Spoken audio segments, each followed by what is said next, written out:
Kivah ni nam si pai ho le no khu na gam min hal ha chai gam hetai tua hi piece te sei sin alai diu ham jian te meng lon in pi hong piece in chi ki nun lang man hal din hai in si hal chai yo tu yang ka punggu ma khaya ki hal chai thal hoi thal pha choi hon namgal ka mananga I na lai diu ai ki thum na tu ni chanin koi man na sai nei povin tu hin hitan army center force na ke hu pi diu ha state na ke hu pi na lai diu ha na nammi pi nu hu diu ha thal hoi automatic thal hoi ho Chochanpur kangpu pi an koi na lai diu ha ha sapu in mol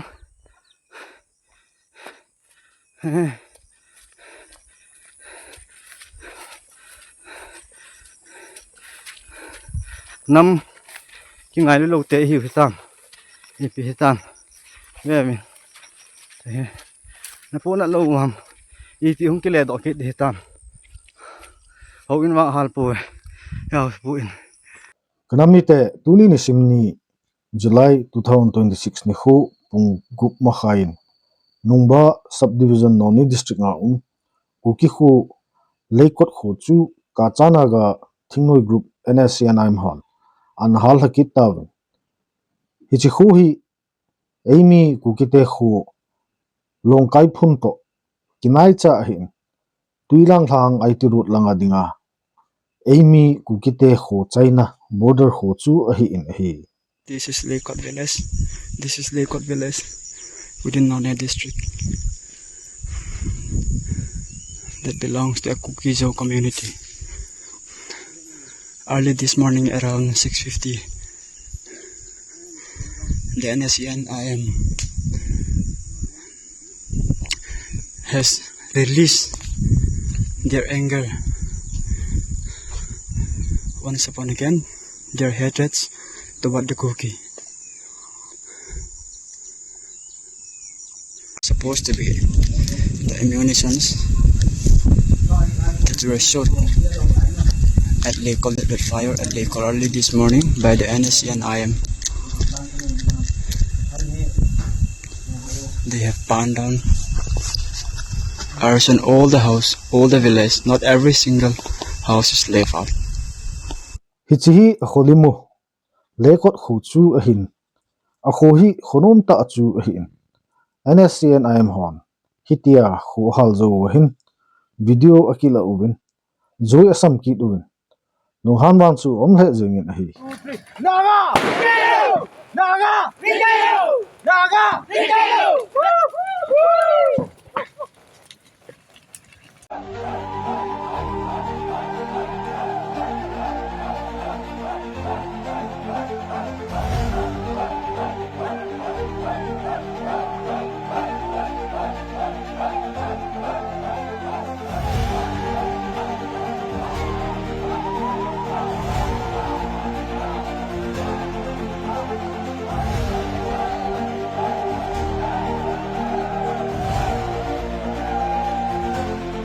hitia khohal ho achi do nongwin a khomi te chun khosung alut ubin a concern police officer pa jang chu an ke ho pi ki ubin hi yang sia ya hujik attack to khre hujik te muk chang rak khrani na hujik ti nokhoi di idea success ore adugi nokhoi amuk lak do male hujik ti phamraga kaino toraga nungai na lak do male hujik ti adugi wa de hai no ba ko hujik hainingai ne sir haining bagi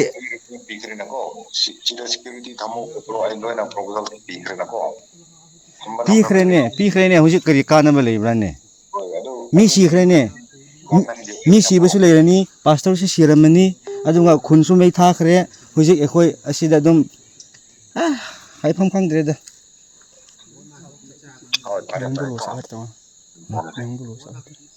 noina attack to chat lo hai na tha khra male da to bo mo ong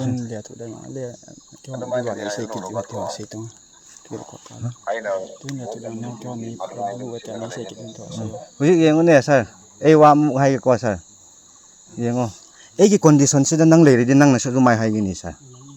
ta sing na hai re ga di even if you stay in my condition right now you have to say like that adugi nang na su ebu la le hai na lo bi gnu muji e khoi na moi bu attack amuk to re di kuki na naga attack to re amuk hai bi gni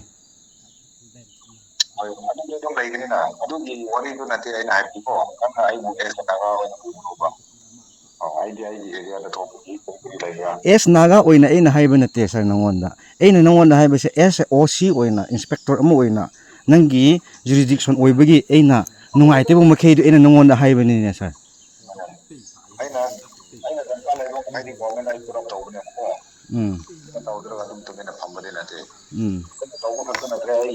leikot ki hal ha na thu hi chomcha ga selew han jingka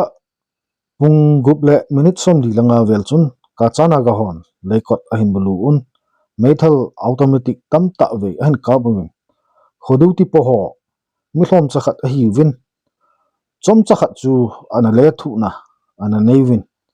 din mundan chu ama ho a cartus long li le long nga ho to cartus long li le long nga ho bep to ama ho a automatic to cartus ki thu a pang ho to kidin te thailo a hi phat wa nobleda lo chun ain ot no ta win a khu hi in gate bet a hi in ho in tailo abona chu a hal chai je ngo chu a hi in ho ki hal jong le wang phat ta in mihim koima ki hol mol a thi ana pun langsung pasal zo sen na chi wa a hu chu adel so kevin in ho ki hal ha nung hi jong le amuna chun a hlang mi pi chu an pi vin a hi hezithu hin kukin pi zerbam tamenglong le noni district manipur chun press release pr in bolivin lekot kuki kho ki hal ha na thua alung kim lo naw le demna nasata ahin nei vin hi adang ho hi seilovin video audio ho akona jong achen achai he diu ta sanomin ngan se mai jing hi ti hitia hi a hlanga jong thingnoi sungnoi koima lo hi ji a jong hi melmaten jong a het uwa anoi si u jong chu hiding a hin 1990s la ya yong chu thogim gen thei zat ham khat chu hilang thang hen ana tu hitan hitia thil kitu sa all ola haimil hi ding kon ta hichitabang thil ho hi atu ki no hi anop thei hi be jengin hi ipi le namlam kai ho le namse pai hon jong tuni thil so akuna hi new khat attention an pi dibu jong ikine movin chule nami pin jong tauna ikop su kai di bin jong ikiti movin hi alangkhana tuni chun kangla tombia kachana ga hon lampi atin nawa security force on no che dinga agut ji un security force ole government chung along hang le jengu vin hi ama ho hin tukala airport chi ho jong aza daw kukite dinga thilke po phat phat chu aza da jengu chu hi volunteer sing president ni hojik lai bi se namdilong kangla tombi dani ai khoi na lambi da thok na checking to ri se block to banate gari chadhan da banate pot sai puthok pusin kuki sing gi damak natraga kuki sing na transportation to ba CRPF sing na escort to ga chatpa central forces na asi se yeng sin bani maram di ai khoi naga sing di hojik phau ba lambi se koi dana ukhru chatpa oiro tamenglong chatpa oiro koi dana kuki gi khun lan ba ya da ba gi chatlaga le hojik phau ba adu bu kuki sing di mi hat pa kang bu di ilai na sida imphal to kangpopi adum escort sing na tawra chatli ba se yaning de hai ba se phongdok sa ba de ai khoi na leilon wifi village ta thok ki ba thodok mi taruk hat ki ba do tanta na asi phagat lo haina hai ra ba phaw ba hojik phaw ba action lo khat ta ba gi ai khoi so yaning de hai ba se hesitation to ja ba ne asi da kuki sin chalhan loi asi gi lambi si da pot sai su pukhat ba yaroi hai ba se ai khoi akan ba ware ni aduga nemsa kip gen deputy CM mana loina control to robra hai se koi san to ning CM di kari to ga leibra nemsa kip gen se koi yaning de hai ba se phungdok sabani mabu CM ama oina scam sana power pai da vida नेमचा की Ben deputy CM cookie की support cookie की मनोंग मोई मिलिटेंस की नुपी ना power pier का लेरबरा मणिपुर सिदा हाइबसे अखोइना वाहंग तौजबदे gain मानो ओरिबा deputy CM से मेन मागी डिप्यूटी सीएम नते अदो अखोइगी मणिपुर की सीएम खेमजान याम नोक्सनिंगी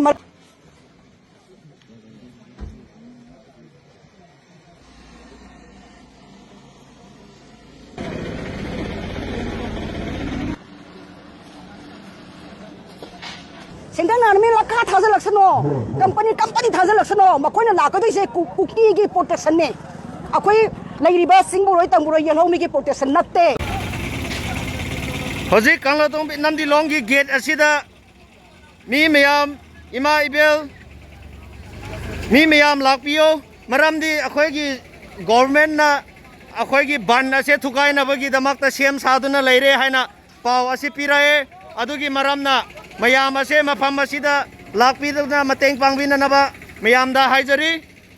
मी हौजिक लैरिबसे मी कुन कुंथरा खक्तनी अदुना यारिबा मखै अखोइ इचिन इनाउ मैते ओइरसु नेपाली ओइरसु नागा ओइरसु मयाम नमदिलोंग गेट सिदा मयाम लाकपिननबा असिगी मीडिया की माइथोंदगी खंगहनजरी हौजिक ऐहकना लैरिबा मफम असि कोइ इम्फाल वेस्ट डिस्ट्रिक्ट की कंगला तोमबगी नमदिलोंगी हौजिक हौजिक खुंजंग चंगसिलिबा मफम अदुदनी मरुइना हौजिक तुंगदा मियाम ओइबा मियाम असि कोइ हंतकता कोइ कुकी खुलाई पाइबसिंगना मिहात थिना फार मतुंगदा हातपिख्रबा नागा तरुकी असुंबा वायल फंगनबगिदमक्ता यूनाइटेड नागा काउंसिल की मियंग मखादा मणिपुर की तोंगान तोंगान जगह सिंगदा हाइबदी नागा सिंगना खुंदाबा एरिया सिंगदा चथरिबा की मतम कक्तबा इकोनॉमिक ब्लॉकेज अदुगी तुंबा ममी मने हाइतारे हाइबा मियोय तरुक असि हाइबदी नागा की मियोय तरुक फार कांदा तमथीना हाकिबा सिगी असुंबा वायल फंगनबगिदमक्ता चंगसिलक्पा तोंगान तोंगानबा खोंजंग सिंगी मनुंग चन्ना हाइबा इकोनॉमिक ब्लॉकेज मरुइना अखोइगी नागागी एरिया सिंगदगी कुकी इगी ताबा मफम सिंगदा मी चथोक चसिन थिंगबा अदुगा अखोइगी तोंगान तोंगान बचान थंगनबगी पोलम सिंग यावना पोलम क्या थिंगबगी थब असि अखोइ चंगसिनदुन लाकपनी अदु हाइबा खोंजंग असि हौजिक असि हेन सुम कानसिलक्तुना हाइबा कंगला तोंबी अमदि नमदिलोंगी एरिया असिदा कोइगी नागासिंग खक्ता नतना मैतै सिंगिसु तोंगान तोंगानबा मफम खुल लेकाय क्यादगी मसिंग यामलबा मियामना हाइबा मफम असिदा हौजिक लाकांदा हाइबा खोंजंग असिदा सरुक या अबगा लोइनाना हेना कानसिलई लोइनाना ngasi asi Imphal waste district की एसपी की माइकैदगिदि हाइबा मफम असिदा हौजिक हौजिक चथरिबा अखोइगी लंबी थिंगबगी खोंजंग असि ताकथोकनबगिदमक्ता मफम असिदा कोइ सिक्युरिटी डिप्लॉय तौबगी ऑर्डर अमा थोखरबनी अदुबु हाइबा ऑर्डर अदु थोकपगी पाव अदु ताबदगी कोइगी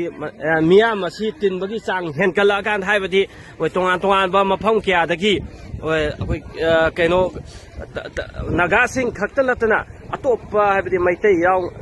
नेपाली यावना तोंगान तोंगानबा कम्युनिटी की मियोय क्यासु मफम असिदा लाकांदा हाइबा खोंजंग असिदा सरुक यारी अदुगा लोइनाना कोइ एरिया असिदा लैरंबा कोइगी सिक्युरिटी फोर्सिंग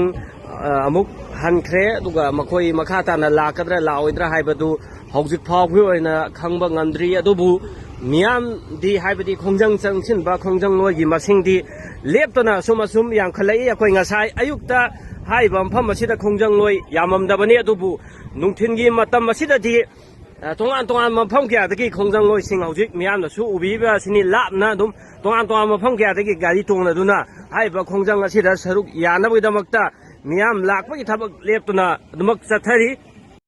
जानी यांगचु साइकुल लंगा थिलहो कुकिते दिंगा अपुवी एतिजी उन